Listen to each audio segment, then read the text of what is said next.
Hi, this is Dave Jones with StormCenter Communications and GeoCollaborate. This is a Saturday afternoon, October 12th, tropical update for the All Hazards Consortium Sensitive Information Sharing Environment.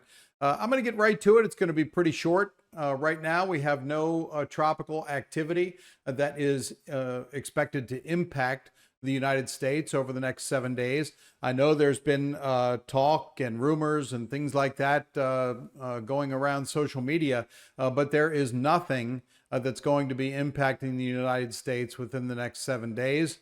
And even out further, we're watching some areas that look interesting, but not worth the National Hurricane Center putting it up for potential development over the next 7 days. So this is a look at the satellite picture from the GOES satellite. You might notice the darkness coming. That's actually the sunset of the sun. It's called the Terminator line. And you can see it from space coming towards us. So that's where it's starting to get dark. Look, see right up here, this is Maine. Right up in Maine, they're starting to see the sun go down and it's starting to get dark there. Meanwhile, still have some time in Florida of daylight. But that's how it happens in the fall. Let me show you something a little bit interesting too. Over the mid-Atlantic states, I'm going to switch over to the 1 minute satellite imagery just for a moment. This is over Maryland, and I'm going to bring it down just a little bit here. You can see the clouds moving. It's been a gorgeous day throughout much of the eastern United States. Very, very nice, warm. It's going to be even warmer tomorrow. In the low to mid 80s. But look at this milkiness that's in the satellite picture moving off the coast. That's actually wildfire smoke.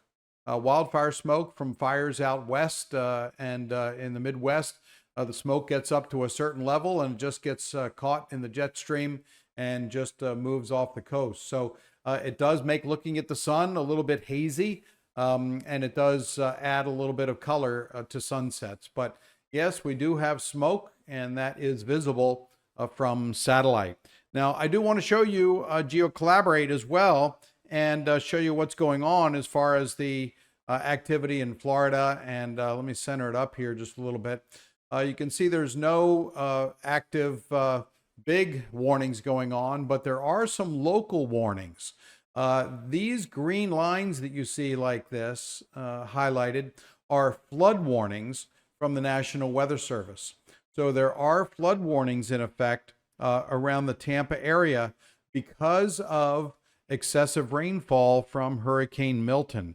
Florida is pretty flat, so after we get a lot of rain, the water takes a while to run off. And so there are even some evacuations. If there's any potential of long-term flooding where you live, if you're watching from Florida, keep an eye out because the water's going to be around at least through this week. It's going to take a long time. Like this is the Peace River going on down into Port Charlotte where there are flood warnings, but there are a lot of other smaller ones too. Notice there's also a light blue color here. I'll zoom out just for a little bit, just a little tap to show you that this area is a rip current statement. We still have the influence of those northeasterly winds from the remnants of Milton and high pressure to the north, bringing in some northeasterly winds. So rip currents are a big issue from central Georgia coastline, south of Savannah. Here's Savannah right here. But south of Savannah, this blue area, including the Space Coast, there is a high likelihood of rip currents. And this purple area out here is a small craft advisory. So thinking about boating out there, I wouldn't do it. If you're in a small craft, it's going to be way too choppy. But there are still residual flood warnings happening because of excessive rain that has fallen in the area. So that's it for this particular weather part of the update. I do have some other items of interest. The first thing is that the electric power restoration activity continues, which is great news. I know it's hot, it's humid in Florida. Fortunately, it's been some lower dew points in the area, so it's felt a little bit better. But power is out to 1.4 million meters customers as of 3:46 this afternoon Eastern Time. However, the good news is, look at how much power has been restored. Power restored to 1,972,546 meters or customers. And of course, a customer is that name on the meter at the address or the business.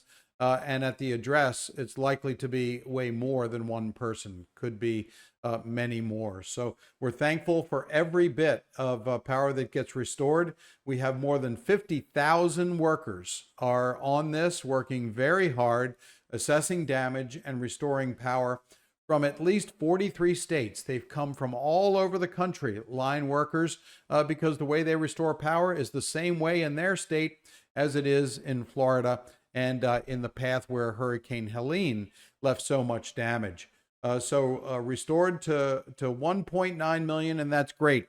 And speaking of Helene, I wanted to go there for just a moment. Power has been restored to those impacted by Helene, and I know I have the Florida graphic there, but really up into Georgia, North Carolina, South Carolina, Eastern Tennessee, Southwestern Virginia, Southern West Virginia. Everyone impacted by Helene, power has been restored to more than 5,943,000 customers, and that is terrific. Others were not so fortunate. They had total destruction of their homes or businesses, and that will take a long time to restore power because you need a meter and a structure to restore power to.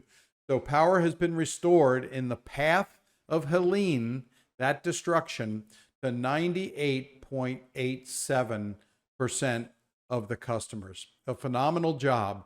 Transportation and infrastructure will take a while to rebuild in Western North Carolina. If you had any plans on going to Western North Carolina, please take a look at NC or drivenc.gov, their website, and it will show you what roads are open and which ones are closed. There's going to be a lot of repairing going on in Western North Carolina over the next several months and more. The other thing that I wanted to show you is an update on the Sarasota Airport in Florida. This tweet just came out less than maybe 15 minutes ago from the Sarasota Airport. They indicate that they have suffered the loss of its entire roof over Concourse B that covers the screening checkpoint, and all 13 aircraft loading gates have been compromised. So SRQ, Sarasota Airport, will remain closed until October 16th at 9 a.m. They have a lot of crews in there working very hard to repair that damage so they can get that airport open. But for now, no flights will be coming or going out of Sarasota until at least October 16th at 9 a.m. And there at SRQ, they thank you for your understanding as they go through this terrible, terrible storm that so many others have experienced as well. So that's it for the update today. I'm Dave Jones with StormCenter Communications and GeoCollaborate. Please stay safe, take care of yourself, and please check on your neighbors.